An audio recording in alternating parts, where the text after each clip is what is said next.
the Warriors, and I know this, really, really, really, really tried hard for Kevin Durant. And in fact, as I understand it, it was pretty set until finally Kevin Durant is like, why won't anybody listen to me? I don't want to do that. And they're like, damn, I guess he don't want to do it. And my thinking is the Warriors had to be like, ooh, we know what it's like when he's not happy, right? When he's not in a great mood, nobody's in a great mood. And they're like, nah, no thanks. We'll just go get Jimmy Butler, which at least up to now is working out pretty well. I know it's been, 6 years since Kevin left, which is wild to consider. But people forget like how tenuous it was when he, in the last year of his time here, and when he left, like when he he tore his Achilles in Toronto, he had never come back. He didn't come back to the Bay to get his stuff or anything. Like he was gone. And a lot of that had to do with the stuff that everyone knows about with Draymond Green, and also just his relationship with the fan base is kind of weird too, right? Like he's such an online person and he sees everything and he makes up his own ideas of where he fits in his Golden State lore and how he fits alongside Steph based on the perception that he got from the fan base, right?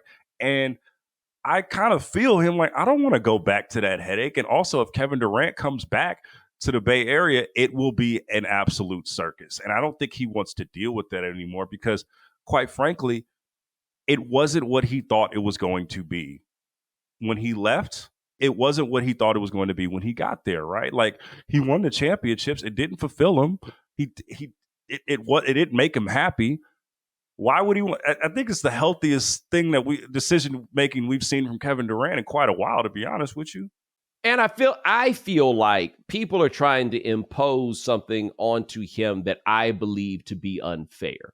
And it's an idea that somehow now you could go to Golden State and prove to us that you really got it, right? Like the last time you went, you jumped on a team that won 73 games, right? That wasn't even fair. And by the way, it wasn't really fair, but it's not his fault. You know what I'm saying? Like I'm not, where I don't think he gets enough credit is we thought it wasn't fair for LeBron, D Wade, and Chris Bosh to team up. And that actually turned out to be a lot harder than it looked. Yeah. Right? Like that never went. There was a game every year of those 4 years where that whole experiment could have fallen apart. It was not as easy as people thought. The Warriors thing was even easier than we thought it would be. But the reason was because Kevin Durant was so cold. They were drafting off of him as much as anything else. And I feel at least like an undercurrent of the idea of him going there now is, well, now that you ain't got the game set on rookie, now you can go become a real champion. And I'm like, look, I don't know this. You cover these teams. You were like, not just I'm in Oakland doing a show. You were day to day with those teams. I think it is fair to say Steph Curry is the man around those parts, but the best player on those teams was Kevin Durant.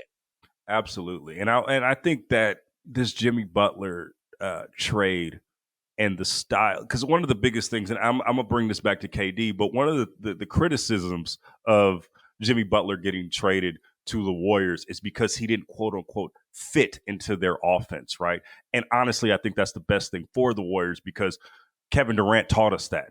You can have the greatest offense and have it humming around Steph as much as you want to. But the anecdote was that you could, instead of when the team slows you down like the Cavs did in 2016 to the Warriors, and they slow that offense down, and those passes aren't going the way they want, and them shots ain't going down, you can pass the ball to a Kevin Durant in the post, and he's one of the best mid-range players that we have ever seen and can get you a game. That's why it was always trippy to me when like portions of the fan base would say stupid stuff like, oh yeah, we can win without Kevin Durant. We're a better team without Kevin Durant. Remember there was a narrative about that in 2019 and that was just absolutely ridiculous because Kevin was the ultimate cheat code. But as a consequence to that, I think that he and by extension the Warriors were just victims of their own success and own greatness.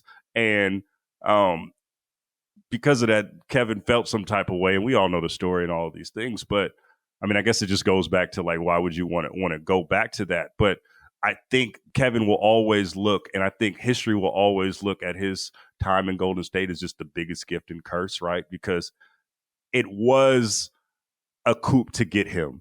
But I think it diluted the fact that, like, yo, this dude went toe-to-toe with LeBron James, peak LeBron, and outplayed him in 2 NBA finals. Like it's Put the shot in his eye to basically ice the finals that year. Remember that? In and then LeBron's building.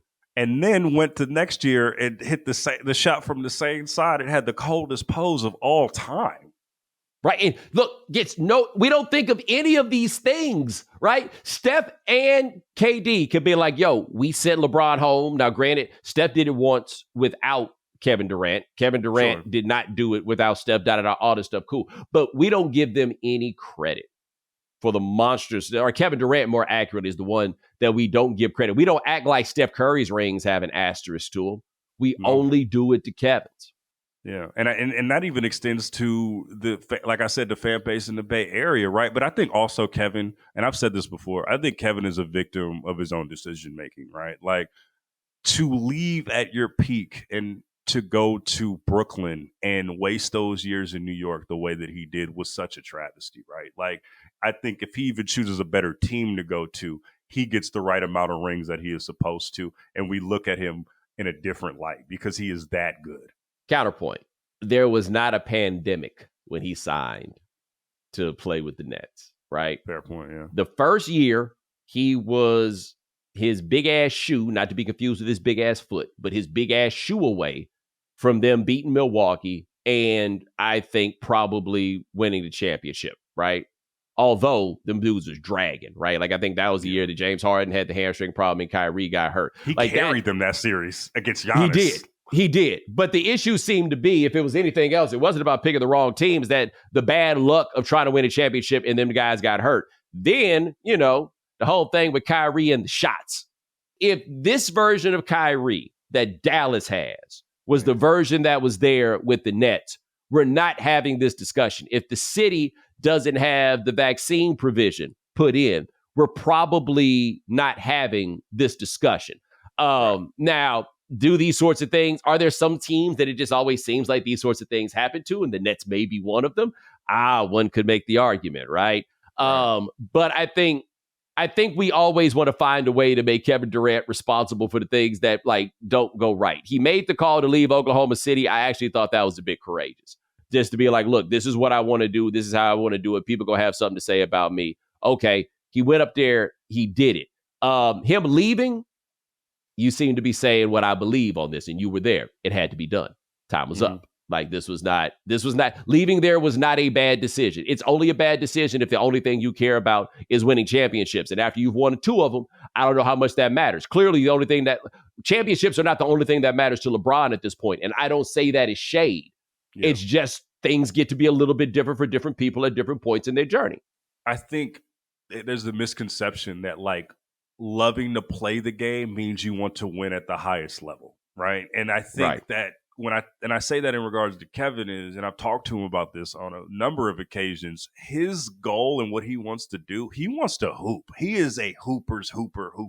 Like, you talk about a rapper's rapper. He is that toward the basketball court, right? Like, it's more of one of those things of where, if we win, it's cool. But I love playing the game, and I love seeing the game. And I think that's not, especially in the rings culture. And LeBron has said similar things too. Like, if it don't work out, it don't work out. But I do love having the opportunity to play at this level for as long as I have, which honestly is a rational thought. But we have gotten to this point with NBA basketball. And I'm not giving bail to nobody. I'm just saying this is what it is.